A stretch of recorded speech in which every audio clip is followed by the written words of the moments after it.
Good evening and welcome to the October 6th meeting of the Appointments Subcommittee. Will we all rise and salute the flag, please? I pledge allegiance to the flag of the United States of America and to the republic for which it stands, one nation, under God, indivisible, with liberty and justice for all. Thank you, everybody. Roll call of the members, Councilor Guarino Sawaya. Here. Here, Councilor Haas. Here. Here, Councilor Jaramillo is absent. Councilor Novoselsky, absent. And Chairwoman McKenna. Here. Here, quorum is present. First appointment on tonight's agenda is Peggy Pratt, reappointment to the Zoning Board of Appeals. Will Peggy please come up to the microphone, please? And can you state your name and address for the record? Peggy Pratt, 79 Payson Street, Revere, Mass. And Peggy, how long have you been on the Zoning Board of Appeals? It's been a year now. Okay, and what have you brought to the table? My almost 30 years next year of real estate experience and development. Okay, great. Any councilors would like to speak? No? Well, do a good job for the city. Thank you. All in favor? All opposed? So ordered.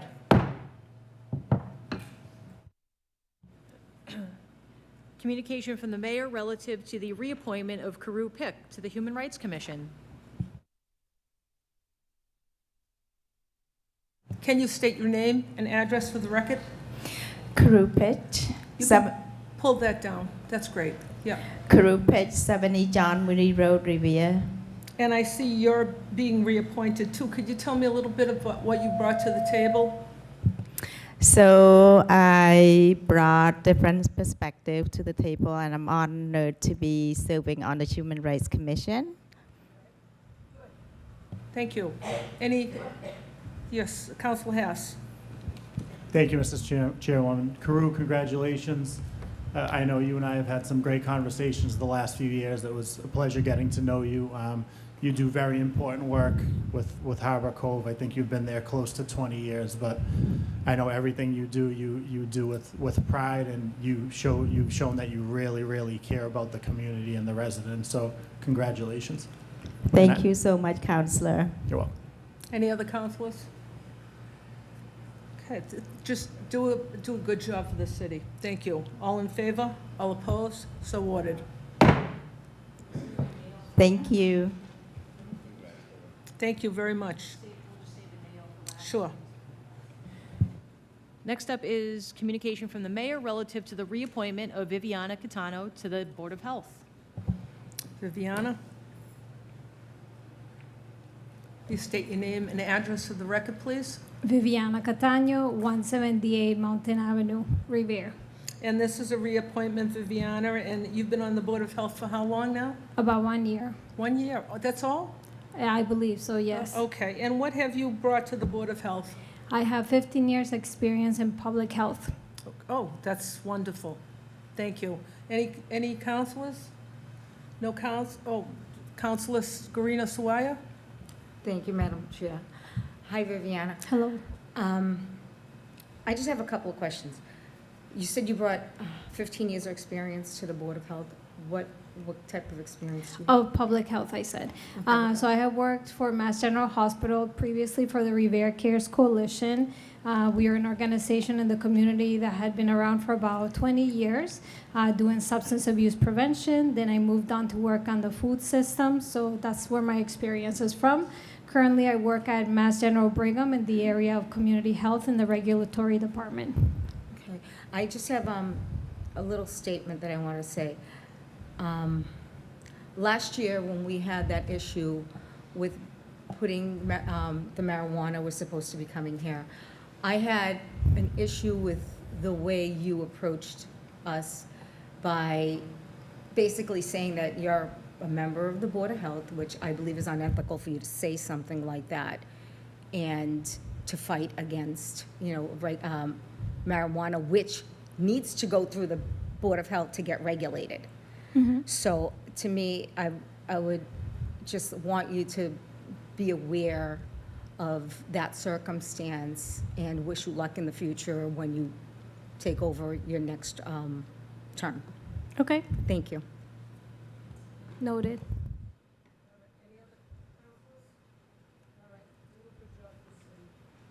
Thank you. Sorry. All in favor, all opposed, so ordered. Thank you. Communication from the mayor relative to the appointment of Brittany DeVella as a constable for the city of Revere.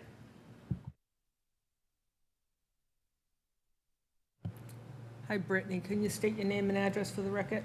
Hi, I'm Brittany DeVella. I live at 7 Lucier Ave, Revere, Mass.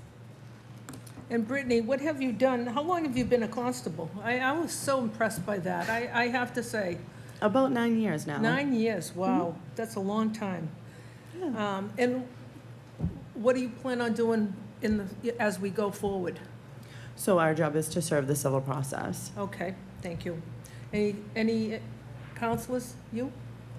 Counselor Hess? Thank you, Mrs. Sorry. Chairwoman. Brittany, congratulations. I also saw that you were a constable in Chelsea as well.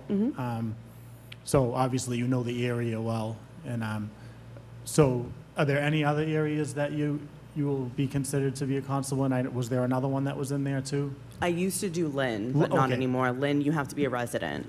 So just Revere and Chelsea? Chelsea, In Chelsea, yep. you don't have to be a resident? No. Okay, thank you. You're welcome. Good luck. Thank you. Thank you, Brittany, and do a good job for the city. Thank you very All in favor? All opposed? So ordered. Thank you. Communication from the mayor relative to the reappointment of Lauren DeVella as a constable. Lauren?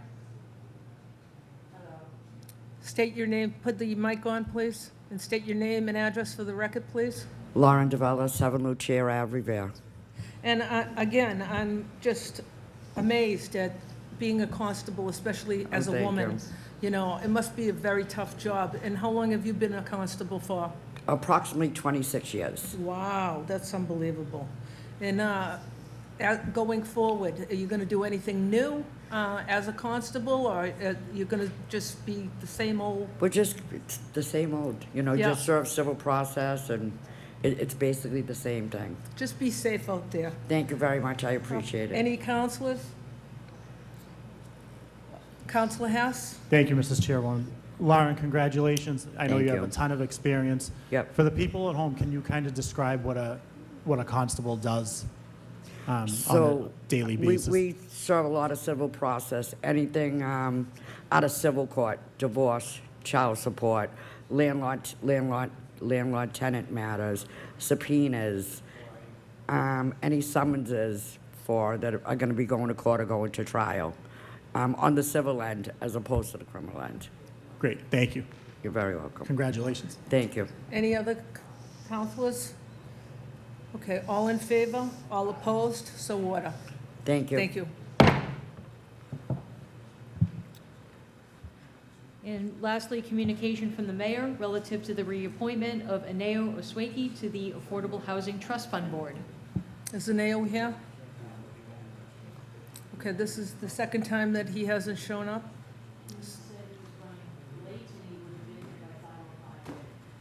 Okay, he's running late, and he's going to be here shortly, so we can take out a 5-minute recess. We have a lot of time left, so yes. Thank you very much.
Will you say it? Tom was the nominee we were waiting for?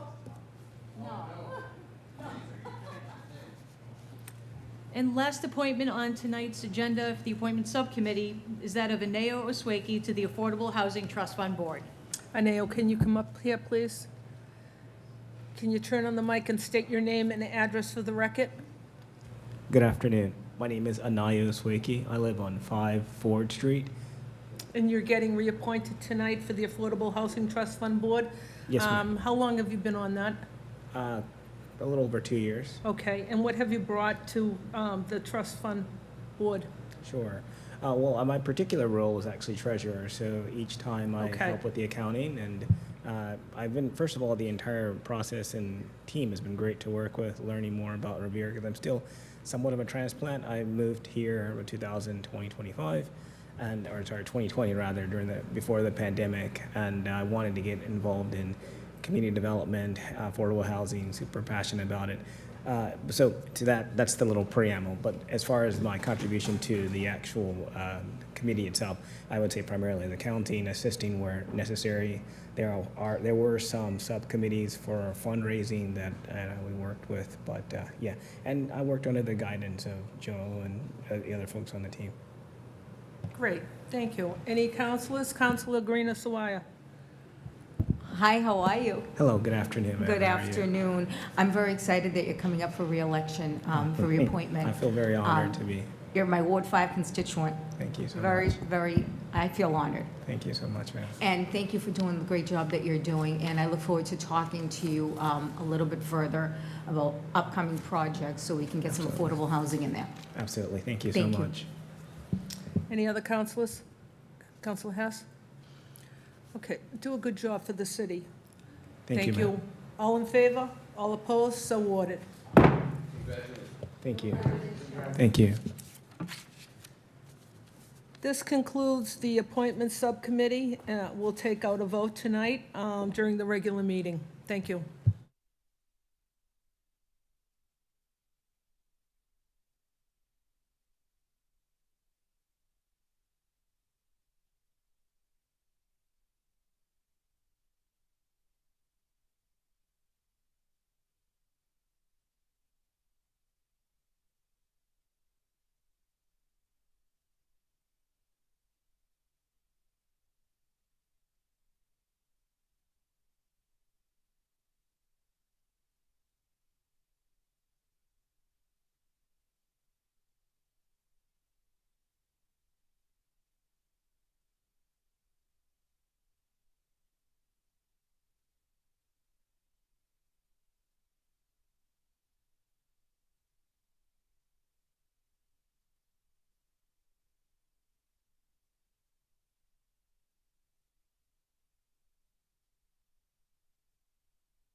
Welcome to the Revere City Council Zoning Subcommittee meeting of October 6th, 2025. All rise and salute the flag, please. I pledge allegiance to the flag of the United States of America and to the republic for which it stands, one nation, under God, indivisible, with liberty and justice for all. Madam Clerk. Roll call of the members, Councilor Argenzio. Here. Here, Councilor Guarino Sawaya. Here. Here, Councilor Jaramillo. Absent. Councilor Novoselsky. Here. Here, and Chairman Zambudo. Here. Here, quorum is present. First item on tonight's agenda is an ordinance further amending the zoning ordinances of the City of Revere relative to stormwater management.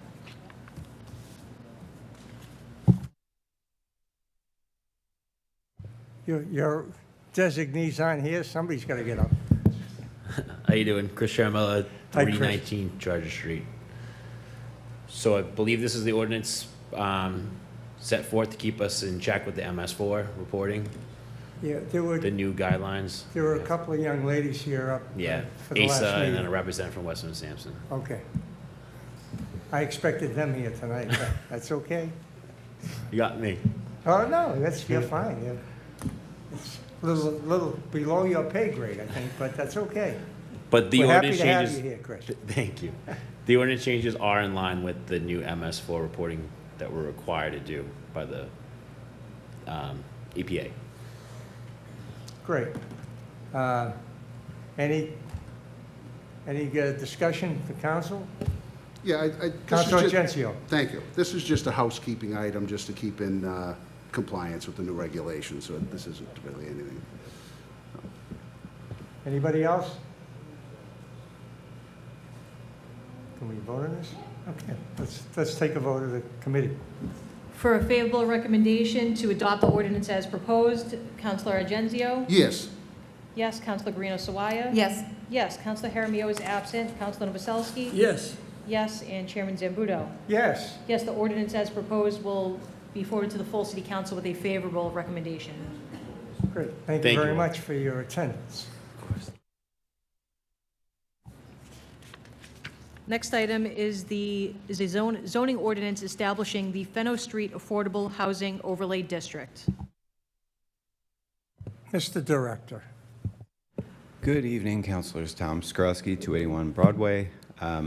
You all heard my presentation last council meeting. Happy to take any questions that you might have or suggestions, amendments, and so forth.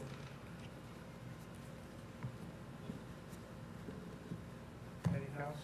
Councilor Argenzio. Councilor Argenzio. Thank you. Thank you, Mr. Skorowski. So the way I understood it the last time, the city council does the parameters for this overlay district, and one of the parameters would be how much affordable we would require. And once we make that vote, then it becomes a matter of right, and it never appears before the council again. Am I correct in saying that? That's correct. Okay, and what are you suggesting for affordable housing? So, as a minimum, I believe I stated 25% at the last council meeting, but that was just a baseline starting point. I understand Councilor Kelly had submitted something today to the effect of 80%. Using that as the new baseline, I might suggest 75%. Just in talking with some developers and what might be feasible, but also we're not boxing ourselves in quite too much. I think 75% seems like a reasonable number, and then to take the councilor's amendment further, I believe she suggested of that 75% affordable, 70% of it, the local preference would be used for Revere residents, and of that 70%, and if I'm all right. Thank you, Tom. Go ahead. Thank you. So, Councilor Argenzio, yes, what I'm proposing is that was out of 100 units, say for an example, I was proposing 80. Out of that 80, I would like a 70% to be given preference to Revere residents. Out of that 70%, I would like 20% to be given preference to seniors and 20% to be given preference to veterans. However, having a brief discussion with Attorney D'Ambrosio, he did refresh my memory regarding some financing constraints that might be in place. 80% might be a little challenging for a developer to get financing at 80%, so I would be agreeable to 75%. And I think specifically what we need to realize here is that this is a great opportunity for us in terms of affordable housing and in terms of going towards meeting our requirements under 40B. And we need to take advantage of this opportunity now so that we can be assured it is a win-win for the city. So I think these amendments that that I'm putting before you tonight for your consideration will help us get there. So, okay. And just a question, the 70% for Revere residents, are we allowed to do that? Is that? You're allowed to have a 70% local preference pool. Okay. And basically, so if, sake of simplicity, if there's 10 units, we can say 7 of the 10, we set the parameters for what our local preference is, but it can only be just a preference. So it depends on what happens in the lottery. So the 133 Salem Street, that condominium project, we first did a pool of all eligible applicants that were Revere residents. And once we moved through that, we did a pool of all eligible veterans, and then the general pool. So as long as there are eligible folks to be in the local preference pool, in the veterans pool, and in the seniors pool, we are allowed to choose them up to 70% of the total unit count. Okay, and then the preference for seniors and veterans. If enough veterans or seniors don't apply, then what's the default? The default would be, the hierarchy could be defined by the city later on, but I think our intent would be you start with seniors, veterans, then go to Revere residents last. So essentially the 70% would fall under one of those 3 categories as long as eligible people apply. Okay, and wouldn't the number of bedrooms in the unit govern what is asked for? I mean, if a senior is going to go in, they're not looking for a 2 or 3 bedroom, I'm sure. So wouldn't the mix of bedrooms have some sort of a bearing on? That's correct. So the way it worked in 133 Salem is the lottery agent that was working for the developer worked with the city to identify which units would have which designation, taking those factors into account. Okay, thank you. Thank you, Councilor. No? Councilor Novoselsky. Thank you, Mr. President. Mr. President, through you to Tom, when we're categorizing senior citizens and veterans, are there going to be separate listings for each one, or are they going to be included in a group? So I think for seniors might be an exception for the reasons that Councilor Argenzio noted, that there might be certain units set aside because we wouldn't want to give a senior a 3-bedroom unit. But I think with veterans, it would probably more fall under a general 70% of the units within those that are deemed affordable.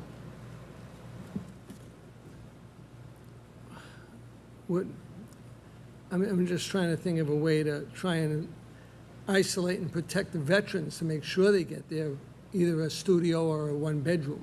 I don't think they'll need 2 or 3-bedroom. You don't think there'd be veterans that are, have families that would need affordable housing?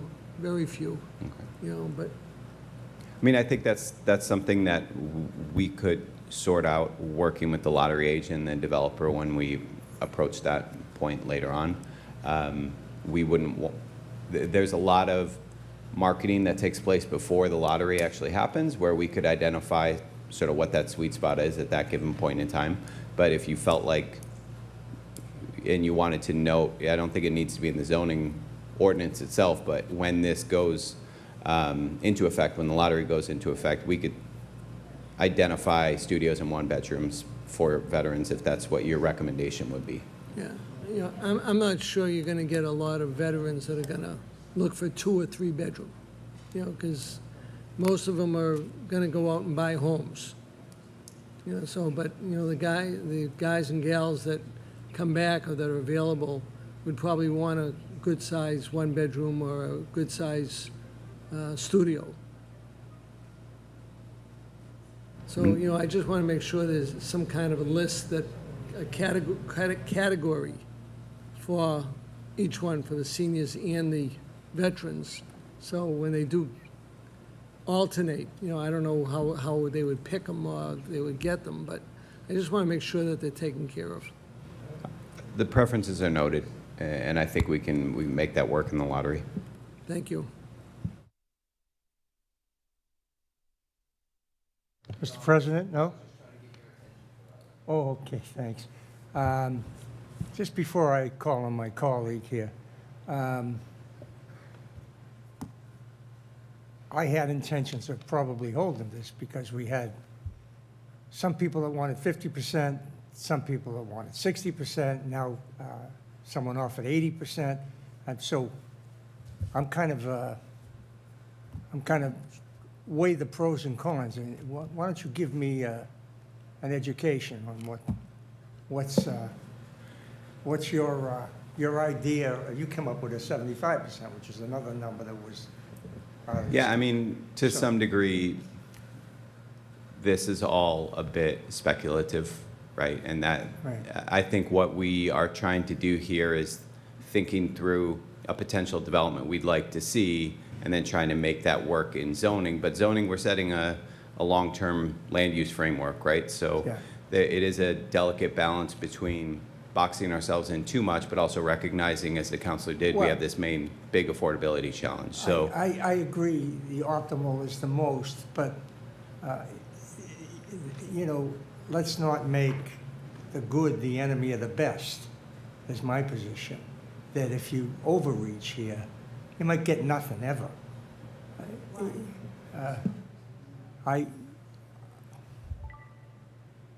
I'm Speak to that for one moment. So what I was just. Councilor Kelly, go ahead. Thank you. But I was they are my amendments.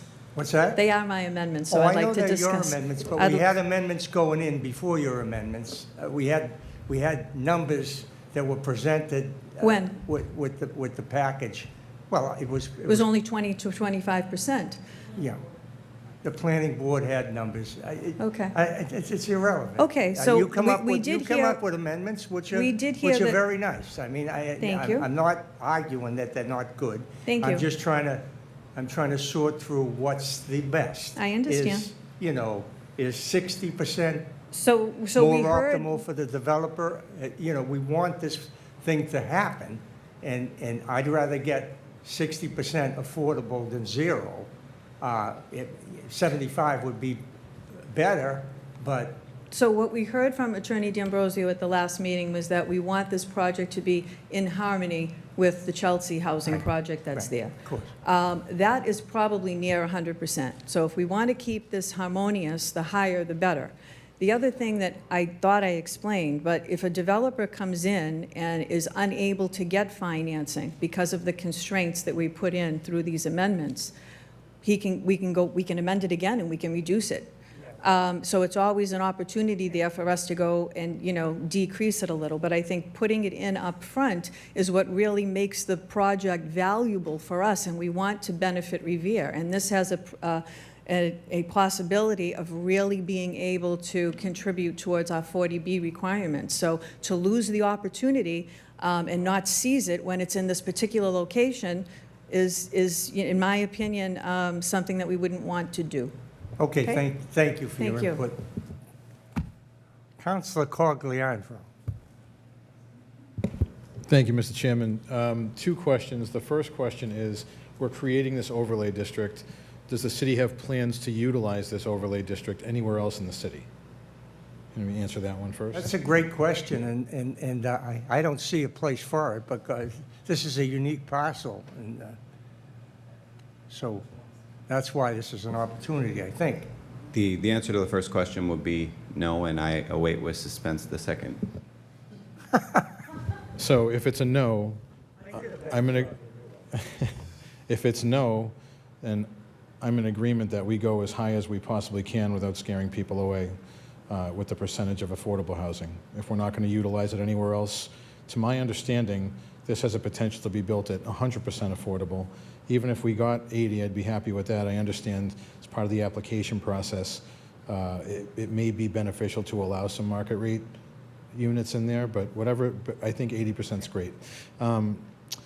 The other question I had, now I'm blanking on it because Tom just said he was eagerly awaiting it, and it just threw me off.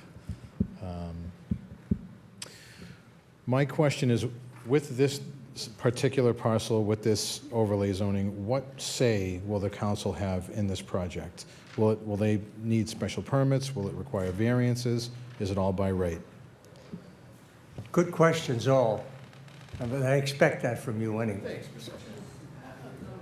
So, Mr. Director, I know there's several votes to come after this vote, and I know that there's got to be some piece of municipal agreements that have to probably come before this council. At least that's my opinion. I could be wrong, but I thought I was wrong once and I was mistaken. In all likelihood, given the collaboration with the City of Chelsea, there would need to be some intermunicipal agreements, at least as we understand it, that would need to come in front of the City Council. So they would be separate. This is just to create the zoning. Create the district. And speaking of this district and any developments that happen within it, to answer his question directly, this would be the council's opportunity to really weigh in, because after this, it would go to Site Plan Review Committee for a by right review, which, you know, meets all the other code requirements and so forth. But in terms of council overview, this would be the main touch point. Great. Well, any other councilors? So I guess 75% is on the table with a 70% Revere resident. Is that what? Why don't we lay out exactly what's on the table? Huh? Oh, you do? Why wouldn't I know that? Of course you have. So then let's just present it and call a vote. The proposed amendment would be as follows after discussion in the zoning subcommittee. Section 1730070, general regulations for the FSAHOD is hereby amended by inserting the following new subsections. F, any development within the FSAHOD shall dedicate at least 75% of the total of all residential units as affordable housing units. And new subsection G, the FSAHOD shall provide for a local preference for Revere residents for up to 70% of the affordable housing units, of which 20% shall be dedicated for seniors and 20% shall be dedicated for veterans. On the amendment? On the amendment as proposed, Councilor Argenzio? Yes. Yes. Councilor Guarino Sawaya? Yes. Yes. Councilor Jaramillo? Absent. Councilor Novoselsky? Yes. Yes. And Chairman Zambudo? Yes. Yes, the amendment has been approved. Now you would take up the We'll take up ordinance the as ordinance. amended with As amended. for a favorable recommendation Right. to adopt. Okay. Shall the zoning subcommittee offer a favorable recommendation to the full city council to adopt the Fenno Street Affordable Housing Overlay District as amended? Councilor Argenzio? Yes. Yes. Councilor Guarino Sawaya? Yes. Yes. Councilor Jaramillo is absent. Councilor Novoselsky? Yes. Yes. And Chairman Zambudo? Yes. Yes, the ordinance has received a favorable recommendation and will be forwarded to the city council this evening. No further business. Thank you all for your input.